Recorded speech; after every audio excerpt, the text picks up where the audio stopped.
Hi, and welcome to this session on how to analyze economic risks. Today, that's what we want to understand and want to learn.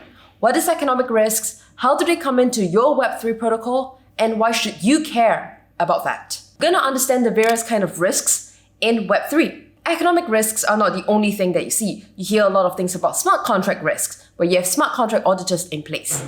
What are the other risks are there in this space that we should talk about and we should also be aware of? There are 3 different types of risks in Web3, and you probably heard of 2 of them. The first one is financial risk. You hear financial risk quite often.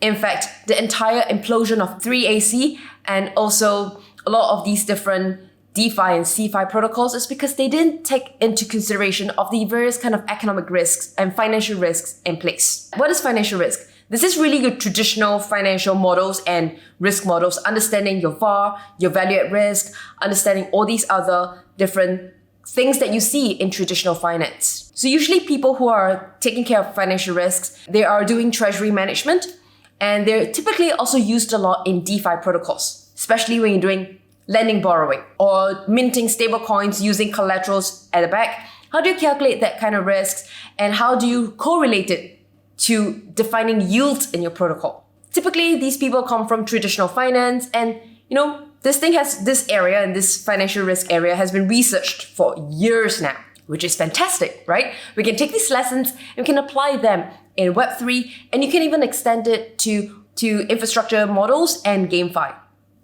So we have financial risk. If you want to take a little bit of an analogy, the easiest way is to think about accounting and audit.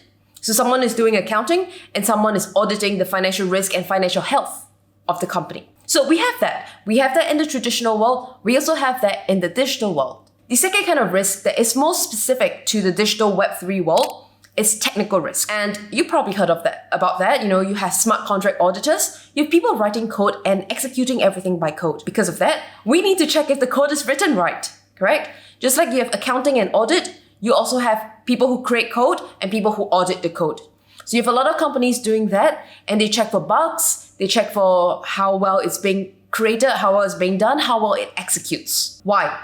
Because in the smart contract world, with all these EVMs available and all the other platforms and all the other layer 1 and layer 2s available, everything is executed, or most of the things are executed by smart contract, which is fantastic. Because you remove the human element, you allow machines to do that because machines are much better at executing sometimes. That being said, there's a big risk available, right?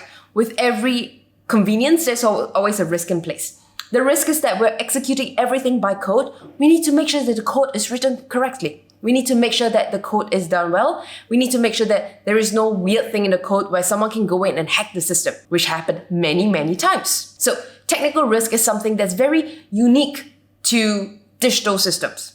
This is not just Web3. Anything digital, you have this risk component, technical risk. And this is typically related to security of executing economic transactions in the protocol. Make sure that we're not hacked and make sure it executes well. You can think about it in terms of cybersecurity as well. You also have technical risks in that area. So you have people creating code, you have people auditing code. Now, we come to the third area of risk. This is a very, very new area, and this is, it's very specific to Web3, very specific to systems where we get to build brand new ecosystems, brand new economic systems. And what is that? That is your economic risks. How does this come about? See, we are building brand new economies, brand new systems, brand new markets.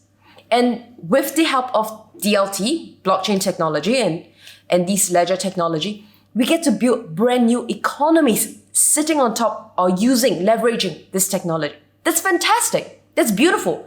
It's almost like we get to create a brand new universe or a brand new country, create it from scratch. We create new markets, which is good, There are a lot of perks and beautiful things about that. The problem though is that we've seen a lot of economies exploding, economies reaching hyperinflation or reaching depressing deflation, that the system just doesn't run anymore. Nobody wants to spend in the system. So what should we do?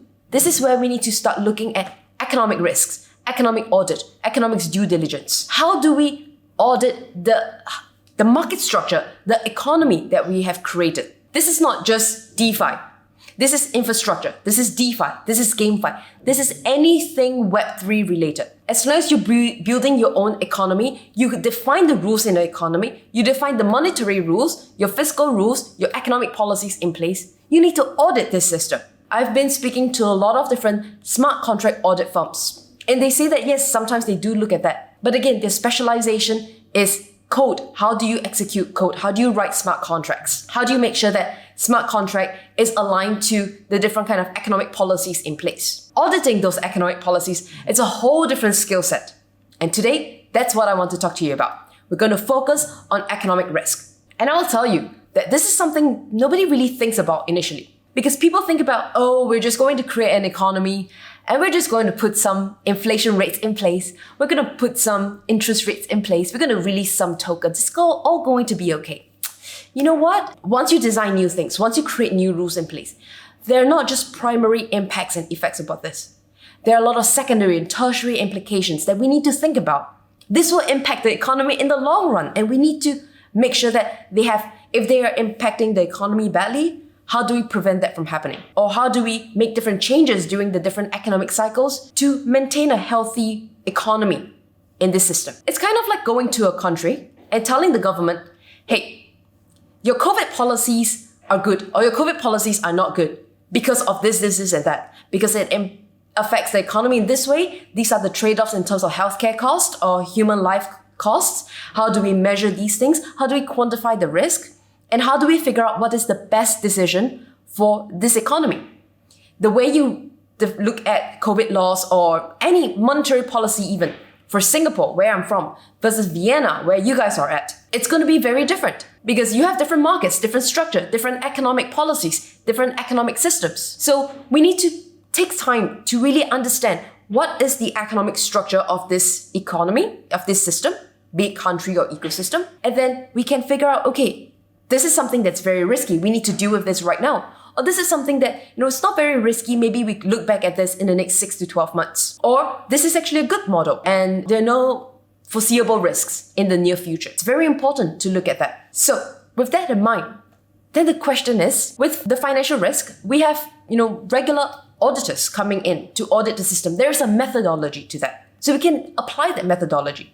In financial risk, we have our VAR, your value at risk mechanisms and math models. We can just apply them, tweak them a little and put them in the Web3 space. In our smart contract audit, in the technical audit, it's been 6 years. I think the industry has more or less figured out what is the best methodology, best practices for doing this. What about economic risks? We don't exactly have a benchmark for that. Nobody goes around different countries and having a big book saying that, oh, your country is running wrongly, or oh, your country is running right. You have different people with different philosophies saying that your country should run in this way, your country should run in that way, but there isn't one fixed answer or fixed methodology of what is the best way. So how do we even get started with figuring this thing out? How do we even get started with saying that this is the better way, this is the wrong way, this is bad risk, this is good design? This is where we need to go all the way back to first principles.